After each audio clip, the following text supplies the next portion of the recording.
This week on Barbell Shrugged, we interview CJ Martin, owner of CrossFit Invictus and coach of many games athletes. Zoom into his face. Oh, yeah. Pressure on him. See what he says. He's like, oh, shit. I'm so nervous.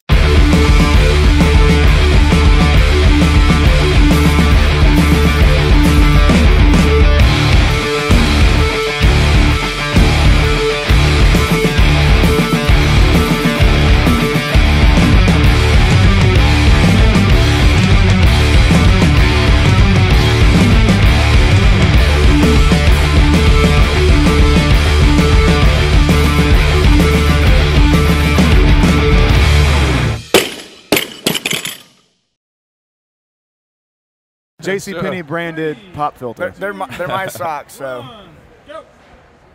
Welcome to Barbell Shrugged. I'm Mike Bledsoe here at the CrossFit Central East. Yeah, CrossFit Game Central East Regional with I can't remember either. Doug and Chris Moore. And we have CJ Martin on the show, owner of CrossFit Invictus and coach of many athletes, one of which is here today. Competing today, Michelle Kenny. She's doing very well. A friend of the show. Currently in second place? Yeah, currently in second place. Not a lot of points between her and first. Was it pretty much 3 points right there? What's the space between 2 and 3 right now? Between 2 and 3, I don't know. Doesn't matter. She's gonna kick shit anyway. Yeah, that's a shitty question, Chris. Thanks a lot. Oh, I got more shitty questions. So, real quick, make sure you go to barbellshrugged.com. Sign up for the newsletter. That way you can be notified of all the stuff that we're up to, and you can see some of the. What do we got going on? Right now we have the top 7 snatch mistakes video that you get when you sign in for the newsletter that Mike put together. So yeah, sign up for the newsletter. Every week we send out, when we put out a new episode, also we send out one email that has like a review of the 7 to 10-ish videos that we put out each week. That way, if you don't get a chance to go to the site, you can at least see like a preview of all the videos that we put out that week. We've got a lot of feedback on that email since a lot of people don't go to the site. They like to get that one review email. That way they can kind of pick and choose which videos they want to watch each week. Yeah.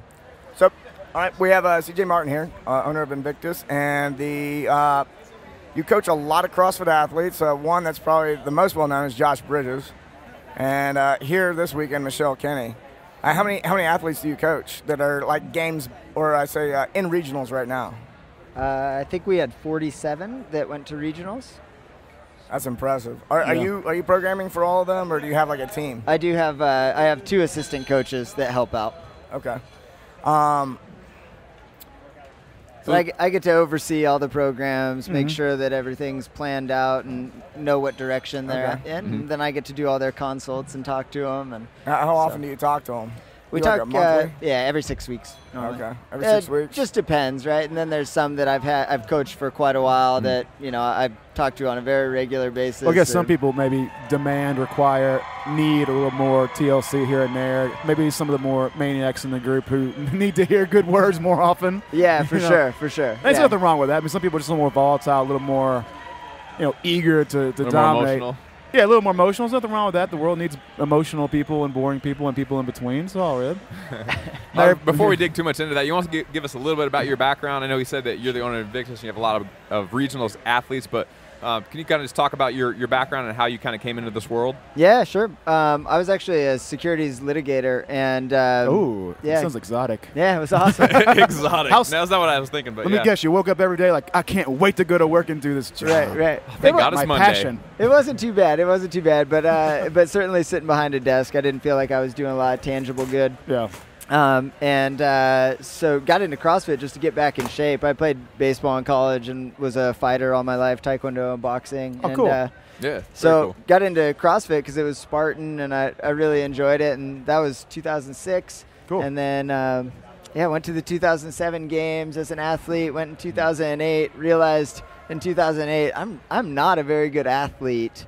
But had some really what good I like athletes about that that dude Like is better than you perform? Yeah, exactly. Yeah. like it I feel like takes that a lot. It takes that wisdom and sort of grace to say, I'm athletic. I got this history, but I think I can just help people and get the satisfaction. I don't need to like slay myself chasing the dragon. You know, it's not necessary. I went in 2007 and had a great time, right? And this is 2007. People forget, we were lifting weights out outdoors and drinking beers between squats on the CrossFit Yeah, Total. it was like a right? gathering. You know? Let's have a good time. Yeah, it wasn't a sport then.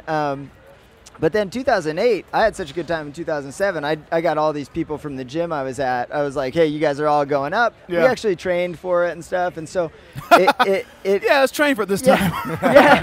it got to a point, though, that I think one of the events, it was like the third event for me, my heat time was the same time as like 4 of my other athletes. Yeah. And I was like, yeah, I'll just go coach them. That's like a good sign of like when it's time that you probably should hang it up and just coach your athletes if they're beating what you're doing. Nothing keeps you from training hard and having fun with it, but you got to know when to not compete. Right. I remember I did the Chest to Bar Fran was that year, and I was coaching some of my athletes that were competing right before, and they like, I hear my name called. I'm like, oh shit, I'm up. I'm running over. No warm up or anything. So I realized at that point, I was like, I should probably just go into coaching. Yeah, that's the other thing too, is like trying to coach and compete at the same time. Yeah. It's practically impossible. And that decision brings you where you are. Yeah, a lot of coaching success. Yeah, so I absolutely loved it. I mean, I was one of those geeks for a long time, and I actually, unfortunately, ruined myself doing it. But I was working, 14-hour days at the law firm. But my schedule, I'd open the gym at 6 a.m. So were you a lawyer? I was, yeah. Oh wow. Yeah, so I would open the gym at CrossFit San Diego at 6 a.m. I'd coach until 8 a.m. Grinding. Go to the law firm, come back at 6 p.m., work till 8 p.m., and then have dinner. How long did you keep that up? Dang. And then I'd have to work till 2 a.m. or so because I still had to make all my hours. And so I did research that. suggests that 4 hours of sleep is not good. Yeah. Man. That'll fuck your recovery That's right in the That's what I hear. Yeah. Yeah, so I did that for about 18 months, and then decided, to open Invictus. And at that point, I had to make a decision. Was I going to stay on at the law firm? The law firm was obviously very good money, and but decided ultimately, I was like, if I'm going to be decent at this, I got to give it everything. And if you're going to fucking be happy, man. Yeah. You got a dream, you're going to chase it and give yourself over to it 100%. Yeah, for sure. So, yeah, so 2009, it's a we lot opened more up. fulfilling.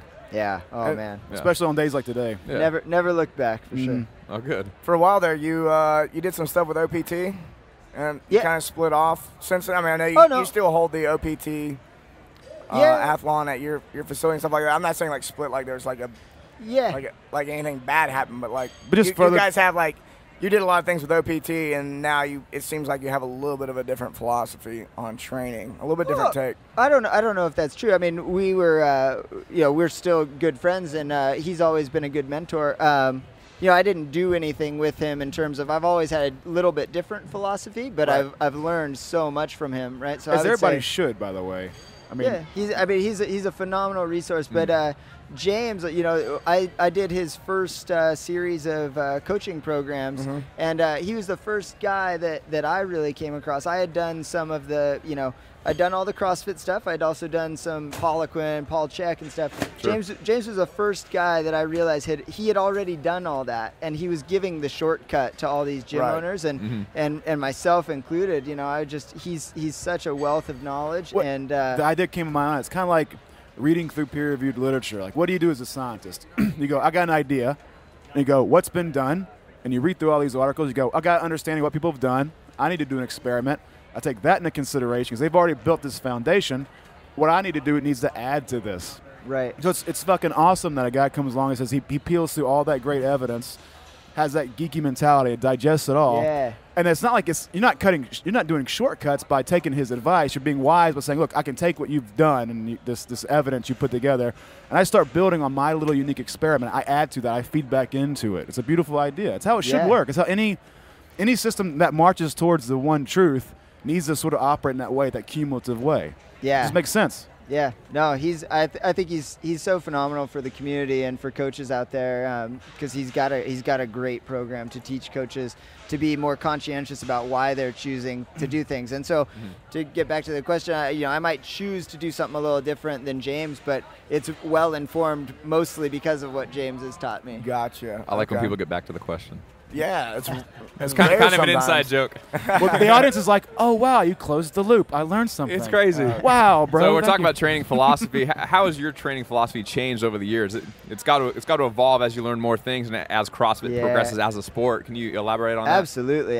Yeah, I think probably the biggest shift was at the 2008 games, right? And for me, CrossFit was anybody that was unfortunate enough to train with me in 2006, 2007. It's a humble thing to say, really. They took the learning curve on the chin. Oh, man, they did. Well, and it didn't help. Josh Bridges was a really good friend, and he and I would train together. Well, so every workout was an hour long. It was like, all right, we'll do this and this and this, and then we'll add a 3-mile run and then do this. Oh, you're just doing sounds terrible. Really long conditioning stuff. Beat yourself into the ground every day. And so I got to the 2008 games, and I had made some friends, Chris Spieler being one of them in 2007. And so it come into that last event, the 155-pound squat, clean, and jerk, and I had my camera out, and I was fixed on Chris, really rooting for the small guy. And Jason Khalipa was right in front of me. And I'm like filming Chris, cheering him on. All of a sudden I hear his judge saying like 25, 26, and I'm like, what the hell has happened here? Right? Wow. And I realized that in 2008, and also with my athletes on the deadlift burpee workout, I was like, you know what I realized is that you can grit through a lot of things, right? If you're strong enough, you can always have heart and grit through. If you're not strong enough to move weight, there's no grit. No amount of desire. Gravity doesn't give a shit about your grit. It is not mental at that point. That's exactly right. So then that was, I would say, my biggest change in programming philosophy came then. It was like, I've got to make all these athletes strong enough. If I can make them strong enough, we can also train the mental aspect that they'll keep going. I had that moment, too, when I watched 2 years ago. It was 2 years ago when they introduced the dog sled, right? And I saw all these like very happy girls going through whatever the movements were before the dog sled event. I go, yeah, everybody looks confident. And like one girl in particular like popped off, fit, medium-sized, killing pull-ups or whatever the shit she was doing. And she gets down, and she goes, yeah, let's go. Push this fucking sled across the turf. She grabs it, and then nothing happens. And she backs off like her soul just got sucked away. Yeah, I want to say it was, shit. Was it Gretchen Kittleberger? It may have been like, I remember that moment because I was coaching Josh Bridges, and we're in the back, and it's the first heat of women. We're like, nobody knows what the sled's going to look like. Nobody knows how it's going to move. It's a nasty, nasty sled. And so we're all sitting there, and I'm like, I got to watch this. And Josh comes over. He's right by my side, and I'm like, I got to see what's – and then we see her, like, hit it, and it goes nothing nowhere. And we're like, happens. That's a bad time. My stomach dropped a little bit. I was like, okay, this could be interesting. But he did end up winning that event outright, for the record. Yeah. There's that moment like, okay, strength's a pretty important thing. Right. Yeah. So for all your athletes that you know are going to go to the games or that have gone to the games before, do you have different phases of training throughout the year? Do you have a particular way that you decide to structure the different phases of training after the games, kind of the off season and then leading up to competition? Do things change, or is that more of an individual athlete thing, or how do you work that? Absolutely. I mean, I would say that it's not too individual in terms of periodization on the macro template, right? Like we need to know what we're doing in the off season. Now, what they do within that template or period is going to be significantly different, right? I coach Asia Barto also, and so I always use Asia and Josh as the two examples. They couldn't be more different, right? What's up, Asia? One's 5'5". Yeah, Asia's listening right now, by the way. He will listen. Asia is, Asia's a foot taller than Josh, right? And they're different kinds of athletes, very different muscle fiber type, right? So what they need to do in the off season is going to look very different. So it's individualized, at that level. But for the most part, all these guys, we're going to make sure that they're ready to peak at regionals and then re-peak at games. So I don't want to give away any secrets, but what does that macrocycle look like, roughly? It like I said, it's going to depend on the individual. But if you've got an athlete that's not strong enough for the sport, right, we're going to spend a big chunk of the off season just getting real strong. I think probably most people still struggle with this idea. Like, look, like we're talking about with Louis the other day. Like, the most important thing you need to do is spend time with the shit you don't want to do and the shit you're terrible at. I mean, it's common sense. If people get anxious, like if I spend time with the barbell, marching it up and getting stronger, well, I guess I'm just getting fat and out of shape at the same time. And they get nervous about it. They don't like engage it and fully embrace this development that needs to happen. It's going to take a little bit of time, but will pay off if you just trust and buy in. Yeah. Like a lot of people go, I'm going to do a strength phase, but I'm also going to kicked my ass during the WOD after the strength phase. Now I'm having shitty recovery, and an off season now is no longer an off season, and it sort of takes the wheels off your plan. Yeah, I think that's right. And I think, with every athlete, what we look at is what is the strength or conditioning quality that has to change, right? And you have to know what the time frames are for those qualities to develop. Yeah. Right? I think that the best example is if you take a bodybuilder, right? And you don't have him lift anything, or a power lifter, and you don't have him lift anything for 4 months, guess what? You put him under a barbell, he's still going to be pretty damn strong, right? Just fine. Yeah. You take a marathon runner, and they could take 4 months off, they're still going to be able to go longer than your average guy. You train everything right in the middle, right? And that's all you do. It's really tough to get real strong or to develop that aerobic base. So when medium we sucks, look at man. that, Media fucking is my worst. The worst thing. I hate fucking medium. it's the best shirt size. It is okay. Exception for shirt sizes. So what we look at then is using Josh in Asia, right? I need that off season to really develop strength gains for Josh, and we're going to need to use a big block of time to make sure he gets as strong as possible. For Asia, that might be aerobic base work, right? Aerobic base takes a long time to build, also, right? Yeah, he's a strong kid. And then as we get closer to competition, right, all of that middle stuff becomes more and more important because that's our sport. Our sport is go real fast, but you don't have to Moderate go long. weights. Right. So you're always peaking with the stuff in the middle. Yeah, exactly. So we want to get closer into that middle stuff, right? Now, going into games, if we haven't built that aerobic base for some of these guys, there's going to be a problem, right? So that's where it gets a lot more individualized. And then what they do between now and games is going to change. What about the differences between training men versus women? Do you have any general differences in between the programming between the genders? Not that I can... not that are so significant. I think training men versus women is probably more emotional, psychological. That's what I was going to say, man. It's like it's not necessarily always physiological. There's women throwing stuff at the TV screen right now. I actually enjoy coaching women more than I do men. Yeah, and don't get me along with wrong. I think I've had some amazing male athletes. Josh, obviously, being one of them. But I think I've actually carved my reputation with women, not with men, and I'm fine with that. I really enjoy coaching. You get more of a difference between in the sexes, where you got one guy who's a champ, puts his nose down, grinds, leans forward, does whatever you say, and you got another guy who's a fucking basket case who you have to always sort of no, just focus on the plan, man. Come on, hold it together. You got to work on your strength, keep focused. 8 weeks of this, trust me. And then the other guy's like, no problem. Right. I'm driven. And that's the same with men and women, right? When I say it's more psychological, it doesn't mean that their training changes or that one's needier than the other, because I've got plenty of needy males, right? Yeah, that's a lie. There's plenty of fucking PMS. We're not naming any names. Not naming any names. No. A totally different question. What do you think of Matt Baird? Let's preface Matt's this. listening Matt's our too. fucking Hi, Matt. boy, man. We love Matt. Matt is our death. boy. He is our boy. He knows he's crazy. He knows it too. Matt, I'll tell you what, Matt's confirm nor deny your statement. We love the guy. Matt's a phenomenal athlete. He's a freak, and man. I think this year, what you're going to see is that this year will motivate him to achieve his full potential next year. We're talking about that, man. I think that's the most brilliant thing, is that McGoldrick went through this when he got injured. Was it 2 years ago at this regional? Yeah, he was injured. He had that 2 years crazy ago. event. He dropped the weight on him. him. He had a bad injury, and that's not a good thing to go to. Michelle had the dark period. You kind of have a couple years of success.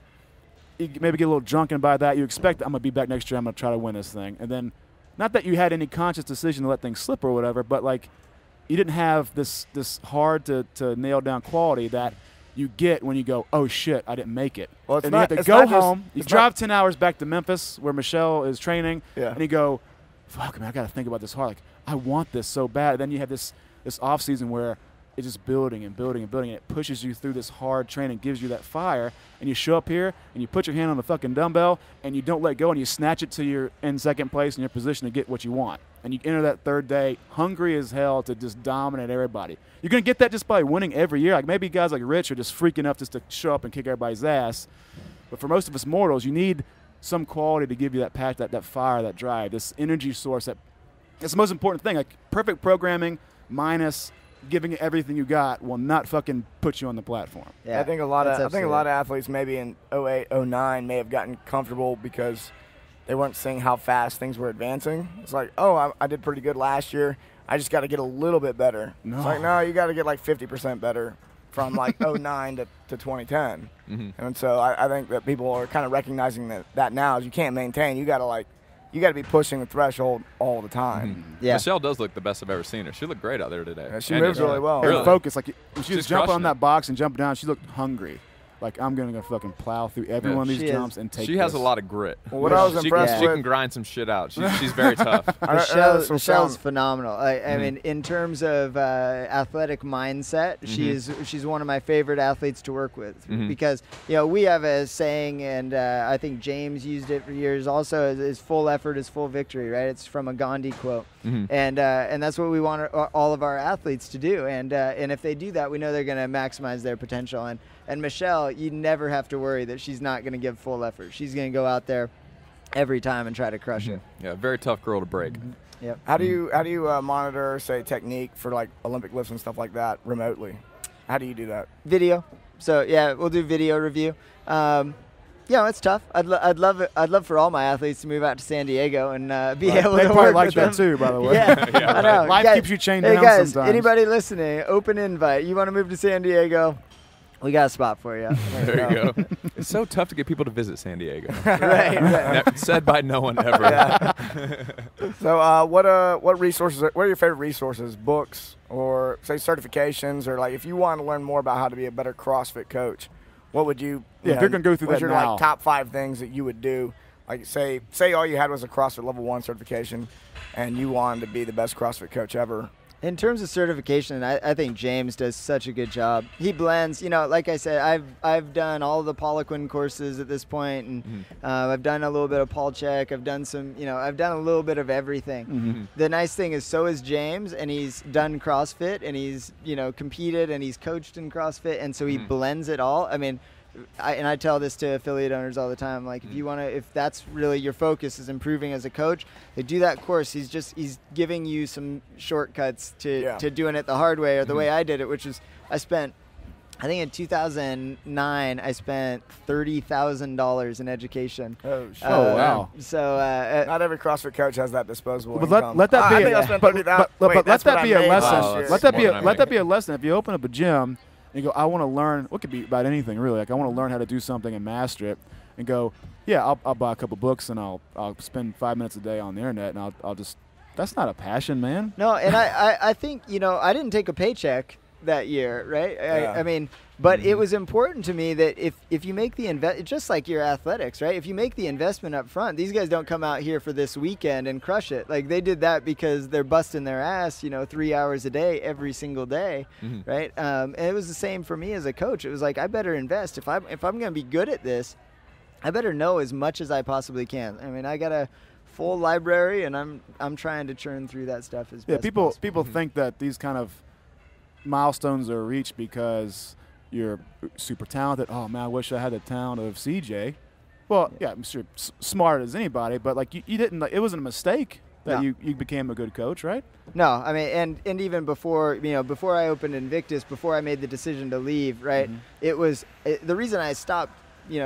Law is that I couldn't not work or read, training articles for 6 hours a day. So we'll do the same thing. And so right, like I was a total geek, and then it was just like, okay, I'm doing this for 12 hours and this for 6 hours.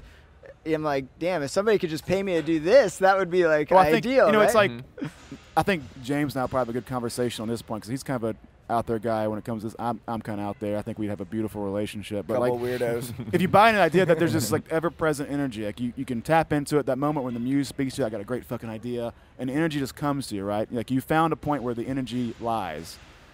For you, it's like it's like the universe is screaming at you, dude. It's not law, homie. Yeah, like, right. what do you want? Well, if you could just stop, you could put the law book down right now. What would you do for nothing? What would you stay up to 2 o'clock in the morning doing? Like you were doing. It became so obvious that this is what you should do. Yeah. Like, I don't know how people miss that. Like, what would keep you up to 2 o'clock in the morning, even though you didn't have to do that? And here's the one caveat that I'll say, because I talk to a lot of business owners, and there's a lot of people that jump, right? And we love CrossFit. You can't be dumb. Yeah. And you got a mortgage, you can't be dumb. So the one thing I always tell them is, right, remember, I did that for 18 months. right? So these guys that are like 3 months into CrossFit, like, man, this is so awesome. I'm going to quit everything. I'm like, dude, hold on. Like, make sure. I was coaching. I was researching. I was doing all of this. And it just came to a point where I had to do it. I've been doing it for 8 years now. you gotta be willing to take a pay cut. I think a lot of people, I've known of some people I'll start a CrossFit gym and I'll be able to replace my income. It's like, well, you're probably going to have to take about a 50% pay cut if you want to start that. You might be able to get up to where you were at, eventually, but not in the first year. Yeah, it's going to take a while. I mean, yeah, that's. I'm still not where I was at. I was making a really nice income, but I'm 4 years deep, right? Yeah. And so I had to be really realistic about the. Yeah. And how long have you invested in your law career before that? School 6 years. Yeah, of course. How long were you at the firm? 5 years. Yeah. So look, you're talking like a decade where you built up to something. Yeah. I mean, people just expect shit to fall into their lap. Like I got my dream, right? Well. Like anybody lands into their optimal situation by not giving it everything they got and doing it for a long time. Like, yeah, after a decade, things will come. But are you prepared to keep fucking grinding at it till you get it? That's why most people have these dreams and never become anything other than something living in the back of their head because they're not willing to sit down and do shit like that every day. When they'd rather just sit on the couch and expect a knock on the door and here's your dream. There you go. You got lucky. You won the lottery this week. I was actually looking forward to hearing some more resources that you were going to tell us about, but we got derailed a little bit. You said OPT certification is fantastic. Yeah. What else would you recommend? I would say if you're a business owner, 99% of your gym members are not going to be games competitors, right? I think precision. Surprise. Yeah, I think Precision Nutrition does an unbelievable job with their curriculum and their certification because. They're teaching nutrition, but they're teaching a philosophy on how to get people to buy into behavioral modification, right? So they can teach you how to make change. And so to me, I think coaches can apply that to their everyday member on the nutrition, on their workouts, on, regardless of what it is. I think Precision Nutrition and Berardi do a really nice job. Half the certification is like how to manipulate people. In a good way. How to help them. Help them. Positive behavior change. You have the perfect diet. It won't matter unless you abide by it. Yeah, but half that cert is just learning how to help people out, not the science of nutrition. So that is a good one. Yeah, that's 80% of the results. Yeah. You can tell people what to do, but if you don't provide information to them in a way that makes sense to them that they can understand and they understand why they're learning what they're learning, then they're not going to follow your advice. And so they take that other stuff into account. Right. I've followed Berardi for a long time. I'm Precision Nutrition certified too. I highly recommend it as well for any CrossFit coach out there that wants to learn more about nutrition and not just about the science, but about the practical part and the psychology behind it. He's great. Fantastic. Yeah. The other book that is going to be like required reading is it's called The Only Way to Win. And it's called by Jim Lehrer, I think, and talks about character development. Yeah. And it's for, I think the book's written for athletics, business, anything. Yeah, him and Tony Schwartz wrote The Powerful Engagement. I was going to say, I know that name. Yeah. I was thinking that reminded me about Tony. Yeah. So he, that book though, for all my athletes, I'm just going to start sending it out as soon as they come on board because I want them to understand that. For me, in making a career change also, this is as much about, character development and giving back as it is about what actually happens on the competition floor. I think we learn a lot of lessons in the training process, in the competition process. And regardless of, I got girls going in Canada West right now and they may not podium, right? But it doesn't mean it's not the best weekend of their year. It doesn't mean that they don't learn a lot of really cool things. It doesn't mean it doesn't make them hungry to be better at whatever it is they do. And so I better think, athletes and better people too. Yeah, better people. And I think sometimes we get lost on that in this sport. In any sport, right? And you start to lose balance of why you're doing that. But some of my favorite moments from these regionals, have nothing to do with the top 3 competitors. It's seeing somebody do something in competition that they, in many ways had no right doing. And I'll give a little shout out. A couple of my athletes, I was Will Zerlang in Northern California and Mark Busquets in Northwest.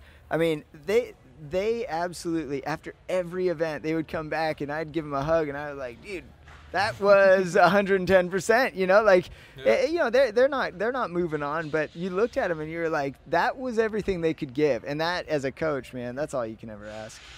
Yeah, if you see athletes from year to year doing better at regionals is getting tougher, and then they keep moving up in their ranking. It's like they're becoming better athletes. You know, you can't control what the other athletes are doing, but you can help them reach their potential. Yeah, that's very satisfying. All right, let's take a very quick break, and we'll come back and hit on your point.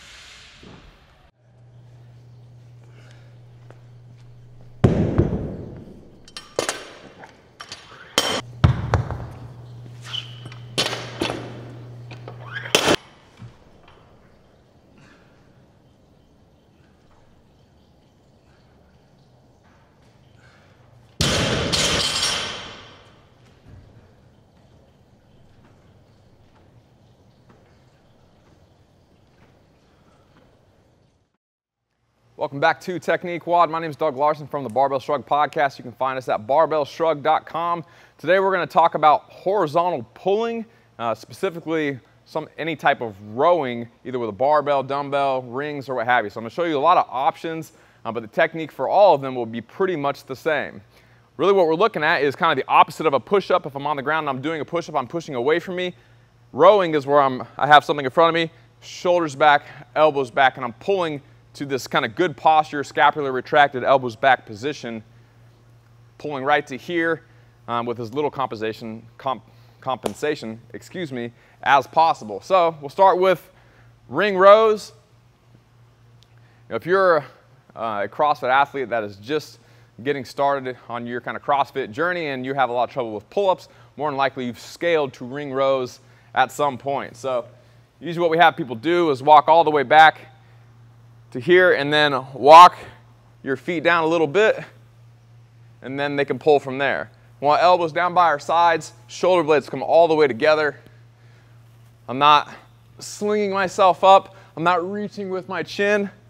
What I usually do is I show people, using this pull as a reference, that I pretty much want you to be able to pull back to here like this.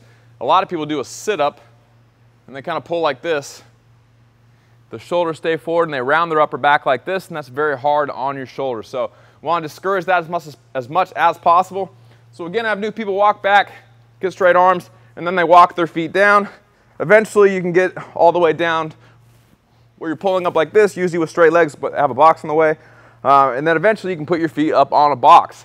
If you want to scale this at first, you can do kind of like a kipping ring row where I'm here, shoulder blades are stable, and then I pick my hips up, hips down, hips up, hips down.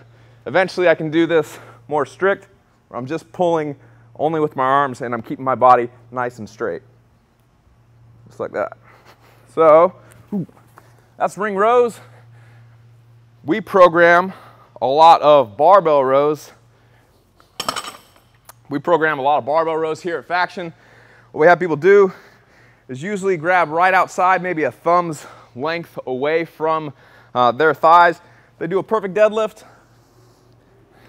They come here, they do perfect deadlift, RDL, bend over as far as you can with a neutral back, and then you're going to row to right above your belly button. Again, shoulders back, elbows back.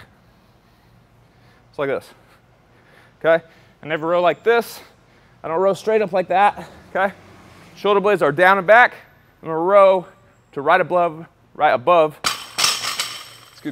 my belly button.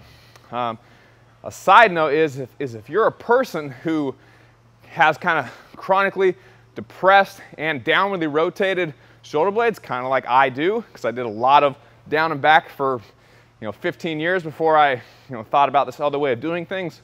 Excuse me. What happens is if I have very depressed, downwardly rotated shoulder blades, instead of really focusing on down and back for me and other people like me, it's okay to focus on kind of straight back. Really, when we say down and back, it's kind of like the knees out cue. We don't really mean knees out, we mean not knees in. So if you're a person that squats like this, we say knees out to put you in a good position, but there's a point of overdoing it where you can kind of twist your knee the other way. So for your shoulders, we always say down and back. Really, we just mean straight back to here. A lot of people, when they row, they shrug. Okay, for those kind of upper back or upper trap dominant people that have weak lower traps, they have trouble keeping their shoulder blades down and back, and they shrug all the time, for those people we say down and back. But again, if you're a person that has chronically depressed downwardly rotated scapula, you don't have to think down and back, you can think just straight back, or you can even think up and back just a little bit, as long as you're not shrugging like this when you row. Okay? So those are barbell rows. Then you can do the same thing with anything. You can do kettlebell rows. You can use dumbbells the exact same ways you use kettlebells. You can, if you'd like, some people when they're doing strength work, at regular gyms they have chest supported rows. I like a chest supported row, which is going to look just very similar to this here, where I'm on a bench, and if this was a little taller, I'd be here. So I like chest supported rows for people that like to compensate a lot. Like on the bent rows, if you're a person that goes on all of your strength movements, not that using momentum is the end of the world, especially if you're metconning, it's probably a good thing. But if you're trying to build strength specifically in the upper back muscles that do that horizontal pulling motion, then you're cheating yourself just a little bit by using too much momentum, especially at the very start of the movement where my arms are all the way extended. I get all the momentum from my legs, and then I kind of sit up through the movement, and I'm moving the weight, but I'm not working the muscle.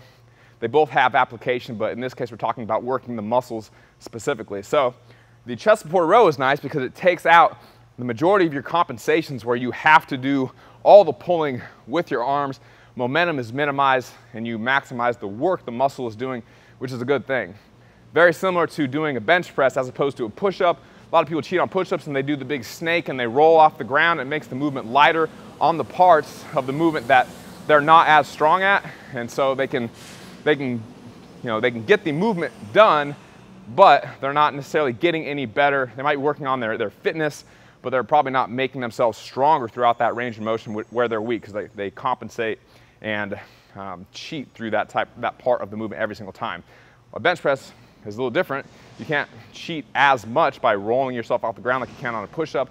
You have to move the weight with your arms 100% of the time. Okay? And there's technique to bench press and all that. I'm not saying there's not, but a very similar concept. Other things, nothing wrong with during your strength work to do something like a one-arm row, where again, neutral spine, hand on the bench, stable shoulder, shoulder back, elbow back. I'm pulling right to here. Here's what it looks like on this side. So I'm here. I'm not like this, pulling straight up like that, or my arm out to the side like this. I have a nice flat back, shoulder back, elbows back, and it'll happen really at the same time. Some people like to look up a little bit. That's okay. I like to keep a neutral neck or look up just a tiny bit. Okay. I don't want to be in this super hyperextended position, but looking up a little bit isn't going to kill you too much. So those are the general concepts. Try to not compensate too much by having that round upper back. You always want a neutral spine, shoulder blades straight back. You never want your shoulder you never want your shoulder forward with your elbow back at the same time. You always want shoulder back and elbow back together. Okay. So if you're a person that has trouble with having achy shoulders all the time, and you're doing a lot of jerks and a lot of kipping pull-ups, then horizontal rows are something that you can cycle onto for a little while. It'll help build up more scapular stability, and it'll be much easier on your shoulders. That way you can still gain strength in all of your upper back muscles without necessarily beating up your shoulders quite as much as you would if you only did pull-ups and jerks and you never did push-ups and horizontal rows. So generally horizontal things are much easier on your shoulders than up and down presses and pulls. So hopefully that helps. If you have more questions about horizontal pulling and rows, you can reach us at barbellshrugged.com. Click the Ask a Question tab at the top of the page. You can ask us a question by filling out that very short survey, or you can always hit us up on Twitter and Facebook. All right, welcome back. We're here with CJ Martin from Invictus here at CrossFit Games Central East Regional. I can say it. It learns. You couldn't remember at the very beginning of the show either. It can learn. He was like, we're at CrossFit. Where are we? I was training myself all last time to do Southeast Regional. Now I got to say Central East Regional. Too many regionals. Too many short words. All right, right before the break, you were about to touch on a point. Do you remember what you were going to say? God damn it. Oh, he's like, no, I totally. No, we talked about we talked about the guy with the engagement book, and that goes out. The 110% is more satisfying than a guy with super talent just walking through and crushing everybody. Yeah, I was just going to say that, in this sport, not only can you not control the other competitors, but we don't know what the events are going to be, right? Sure. You may get events that fall into your wheelhouse. You may not. Yep. And that may be the difference between you taking 3rd or 5th or 10th, and so I think that knowing that your goal is to give your absolute best can be the only thing that governs our training. I think that's interesting. You'll see like the big coaches that have a ton of athletes at regionals. You'll see a coach have like a lot of athletes move along one year, and then another coach gets to take the lead the next year, and it has everything to do with what got programmed at regionals. Yeah, I think that's right. Yeah, so it's extremely frustrating to me. I mean, I think I've said this on a podcast before. It's like you see progress all year, and then you have to start programming really close to the regional, or to the open or games or whatever, and that gets real frustrating because you're trying to anticipate, but you can't anticipate, right. And then you basically have to prepare for. It's even tougher than any random event. Strongman, strongman now is settled into as few things you're going to expect at every major competition. There's going to be stones and log. And you're going to do a lot of deadlifting. Like you know the things you're going to have to work on. If there's a mild variance in the implement, you're going to be okay. But CrossFit's still wide open. I think they throw that curveball at you. Not a lot of surprise. I mean, there's surprises, but I feel like regionals is kind of settling into its own thing. But when you get to the games and you have all those crazy skills that come out of nowhere. Mm-hmm. I guess Castro's sitting back going like this, whoa, I can't wait to announce this. Watch everybody go white. And no offense to some great Olympic weightlifting coaches, but man, I'd go crazy if I had to coach 2 lifts for an entire year. The fact that not enough variety. That's the tough thing about powerlifting and weightlifting. Yeah, but I absolutely love the variety, right? Because from an intellectual stimulus, I need to know that they can do a huge, skill set. I need to know that they can train well in every energy system, right? So putting together the programs, I think, becomes a lot more complex, right? And that's really fun for me to figure out and tinker with, and I think it appeals to the ADD side of me. Oh, yeah. Of course. ADD and CrossFit go together. All right, so with regard to coaching specifically, what were some of the big mistakes that you made along the way that you learned from and took something from? Gosh, that's tough. I mean, early on, I thought I fell into the trap I think a lot of people do. It was, more is always better. Just keep slamming them. If it doesn't hurt, it was probably not a worthwhile workout, and then, had to figure out that, okay, there's a lot more nuance than just the. That should be reassuring to people. Everybody starts off with these kind of mistakes. Oh yeah. You can't know until you did the mistake. look back and cringe. Yeah. Every coach does that. What was I doing? Yeah. I had one workout where we programmed 100 clean and jerks, 100 rope climbs, and oh my Christ, man! And it was broken up. It was you read an article on Bulgaria, the German volume train. Oh yeah, cool, rope climbs with this. Yeah. It was just. We did so many ridiculous things. I let Josh Bridges, who is one of my closest friends, but don't ever let him program a workout for you. Duly noted.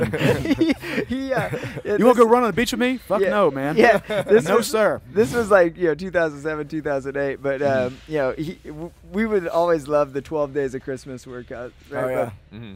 But he would it would always start with a 400-meter run, right? Which then puts you at 3.5 miles. He's moving you into a deficit, so he can just blow you out after that. But I remember we did this one, and I think he finished in over an hour, and I was an hour 40 or something like that. And I'm great workout. But that's what we thought was cool at the time, Let's come back at 5 and do it again. Yeah. No. Yeah. I'm telling you no. I'm quitting. I come from the opposite side of the spectrum. I was like, we can do Fran in under 10 minutes. Awesome. Yeah. I don't want to work out for 2 hours. I came from weightlifting where you hang out in the weight room for 2.5 hours. But the whole amount of work was 15 minutes of that. You do 9 reps. It's I can do a workout in 15 minutes. Fuck yeah. Let's get that for a while. Yeah. It's definitely the fundamental difference, and some people are just going to love to go at it forever and ever and ever and ever and ever. Yeah. Actually, I have another question. So we have a lot of guys right now in our audience specifically that are smaller CrossFit athletes that are trying to put on muscle mass. Do you have anything that you do for guys that are trying to put on muscle that's unique, or what advice would you give to people that are brand new that want to put on muscle mass and not be 155 pounds anymore? Yeah. I mean, I'm not sure that any of it's unique, right? It's okay. It's just general tips then. Yeah, is fine. A good strength-based program. The one thing I would say is we've actually played a little bit. I do think you can develop max strength and aerobic base together, which I'm not sure everybody would think of, but what I don't think you can do. That conflicts in textbooks, but it's possible. Yeah, fuck the textbooks. Yeah, I don't think I'm not sure the textbooks are right on that. What you cannot do though with CrossFitters, I do not think you can do a lot of glycolytic work and develop max strength. Well, that starts competing with the max strength. Yeah, exactly. And so and so the aerobic base stuff, if you're thinking low intensity, right, it's not going to mess up. Your cortisol levels aren't going to be way out of whack in the same way. I would agree with that. I mean, if you can take a power out there and build him to a 1,000-pound squat and at the same time make him drag the sled for an hour a day, there's no conflict there. He can do that. He gets tired, but it's fundamentally different. And it's not hogging the resources it takes to recover from the squats. But, yeah, if you did a lot of hardcore rowing or maybe heavier sled pushes, then you're going to start eat into that. Maybe think about, like, keeping if you're training the different energy systems at as far apart as possible, it's okay. But as you start creeping in towards the middle, you might be eating into the other.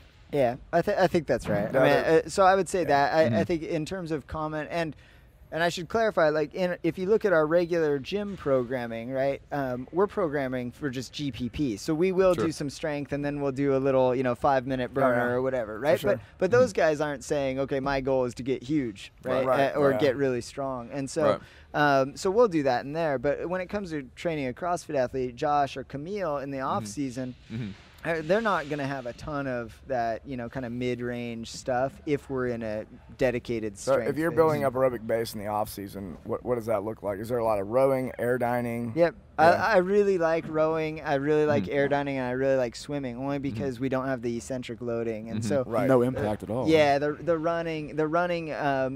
It's necessary, and depending on the athlete, it's we may do more or less of it. But if you're just looking for an aerobic base, I think they're recovering a heck of a lot better from some of the low impact stuff. Okay. Yeah, it's not going to beat up your muscles or your joints as bad as doing things that have a lot of impact. So you were talking about very briefly. You said something about having them on more of a strength program. Do you guys do 4-week blocks, 6-week blocks, or you just do week by week, or how do you structure strength programs for people that are trying to put on muscle mass? It's gonna depend. That really is variable based on the athlete. You have some athletes that adapt very quickly. You have other athletes that take a long time to adapt. Right? CrossFit, you said is ADD, right? And that's a really common mistake. You'll see guys like they'll start to make progress in week 4, and that's it. And then they change gears. Yeah, they change gears, and you're like, whoa, for no reason. Yeah. They were just starting to adapt, and so you program a week at a time, and like if they're making progress, then you just keep doing what you're doing. If they're not making progress, then why would you change what's working? Why? Yeah, which, by the way, is a horrible business model, right? So just because it's a lot of work. You mean it's a lot of work, because I can't write out a 12-week program, right? I can't just give it to you and be like, go for it. If you could sit down in an afternoon and write a 12-week program, and then like forget about that person for 12 weeks, and then start something else, you could like handle so many more people. We got to go week by week, right? Because I got to see in their results, are they progressing? Are they adapting? And if not, we got to change something, right? Absolutely. Yeah, if you want to give the person the best result, that's why you have to do it. Yeah. But you also have to be willing not to sleep on Sundays. That's right. Because if or go to bed at 2 a.m. Yeah, if your athletes need to be updated by Monday, Sunday suddenly is not a fun day. And you personally are doing that for how many athletes? Well, I oversee about 50, right? But I will have 2 of my guys help me out with some, and as long as we sit and meet and say, hey, here's the direction, and put together this, and then I'll just look it over and make some tweaks and changes if necessary. You have to give it the final okay. And I have about 15 that I'm the only one that touches their program, and I communicate with them. Yeah, that's probably a lot of work in and of itself, and then you have to be running the business and doing all kinds of other responsibilities. 15 is a ton, yeah. And then, by the way, this also means that you can't push your personal training, right? Whatever you do is going to take a backseat to all these things. I feel like I'm still pretty bulky. at 147 pounds or so. He's a bulky 147. Yeah, unfortunately, and it's like the I think we all have that one thing that just gnaws at us at some level, and it's the hardest thing for me is that I don't feel I'm not in great shape, and I don't prioritize my own time, and so it's one of those things that I it's a constant battle for me, and I'm expecting my first child, little boy. It's going to go downhill a little bit more. Yeah, so the hour you got to train right now in the garage or whatever, 30 minutes of that is going to that little boy, and you're gonna, or the little girl, and you want to do that. It's very important. But I think I'm looking at it a little differently, and I've gone through rough patches.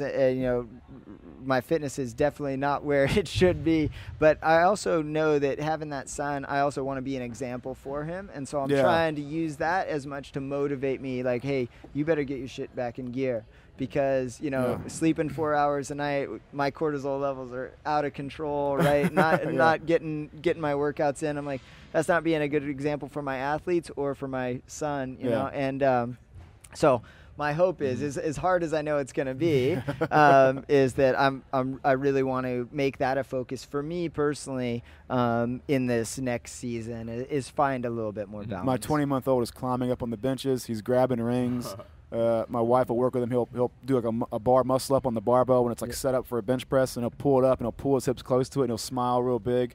Man, there's no better feeling that, like, doing what my dad just wasn't in a position to do for me. Like, tell me issues like, pick up your shoulders, pull your shoulder blades back, stand up straight, why don't you? Like, no one told me that.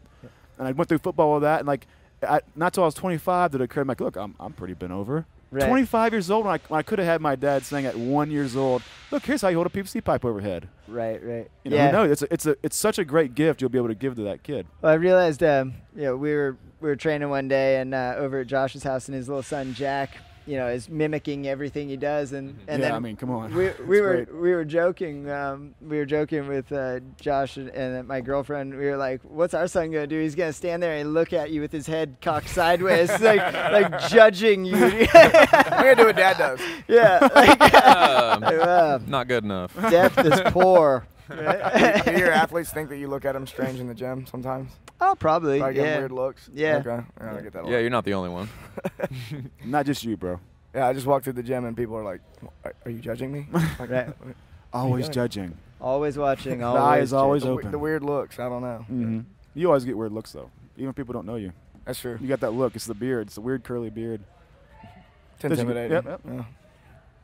I think that means we're done. We're talking about my beard. It's over. That's it. All right. Thanks, CJ. Thanks a lot, guys. That was fantastic. So if you want to be hired by people, where should they go? I said that backwards. Yeah. If they want to hire you. If you want to hire CJ Martin of Invictus, or learn more about what they're doing. Shoot an email to info@CrossFitInvictus.com. Cool. Awesome. And if they're in San Diego, then come check you guys out too. Yeah, and move to San Diego, guys. Everyone move to San Diego. I want to. I mean, who doesn't? Sure. I would like to maybe reduce my online coaching presence and increase the number of athletes that are actually in my gym. And I would love to be able to do that in the next year. Not be chained to your computer. Here's you're the hiring thing. coaches right now? We're opening a second location in August, and so shoot an email if that's something that interests you. But also in San Diego. Also in San Diego, just 3 miles from our current location. On that lure out cool. there. I'm going to send my resume over.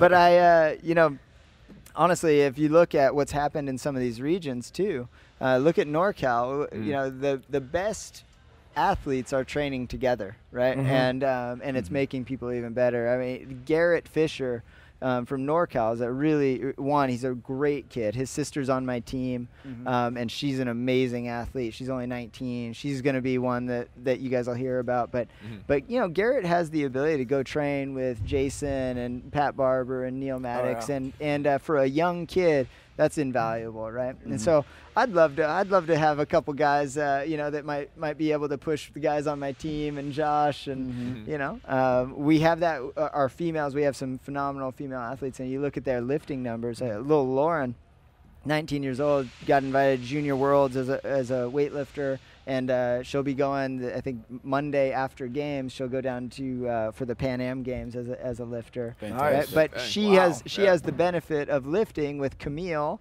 and Nicole on my team. She looks fantastic with her lifts, Camille. That video sure doing that 250 some odd easy jerk I saw on Facebook a couple weeks ago. I was like, wow. Yeah. Good Lord, she moves fantastic. Cam, just I know we're wrapping up, but I will say this. Camille does not get enough credit for the work she puts in. She is a technician. And if you ask her to improve efficiencies a little bit, she will be in the gym until she has it perfect. And that's why she's so relevant. Man? It reminds me of like George St. Pierre with his method. Yeah. This method he brings to everything, like and humility to where there's good information, go to it and absorb it with everything you've got. He's got the attitude you're describing her having. Maybe it's something in the Quebec water or something that they're just hard-working, salt-of-the-earth folks. But I think it's always important for me to I try to acknowledge that with Camille because she has a charisma and a presence. And I think a lot of people look at her and they're like, oh, she's just so cute. She's so bubbly. That's why she's good. Right. And what they never see is her work ethic and dedication. She busts her ass in the gym. It's not an accident. And she busts her ass to be perfect. Yeah. That's a good point to fucking end on right there. I couldn't think of any better thing to say. Very cool. There you go. What's your website? CrossFitInvictus.com. Go right now. Go everybody. You go. Go to there. No, I'm telling the audience to go to that website. Oh. I'm not telling you to go anywhere. You stay here, handsome. No, you go. Okay, I'll go. Plug your book, buddy. Well, I'll go. Plug your book. Yeah, plug your book. Go to Amazon, He didn't iTunes, download Progress, the book. I wrote it. It's fantastic. It's been called Exquisite. That's all you need to know. That's not a lie. Go for it. BarbellBuddha.com. Yeah. Oh yeah. My co-host on our show, BarbellBuddha.com for lots of cool blog posts. Go. I'm gonna write one right when we leave here. He also started another podcast. Yeah. You should listen to that. That's right. First episode was if filmed you last night. It was awesome. We were drunk. If you like the entertainment factor of this, you'll enjoy that. Yeah. If you enjoy the content of this, stay here. Stay here. All right, we got the 6-month muscle gain challenge starting in about a month, so we're a little over half full on that. If you want to sign up for that, you can go to barbellshrugged.com, click on the shop, click on online coaching, and then click on the 6-month muscle gain challenge. We got about 15 more spots available in that program. If you have questions, you can email me, Doug, at barbellshrugged.com.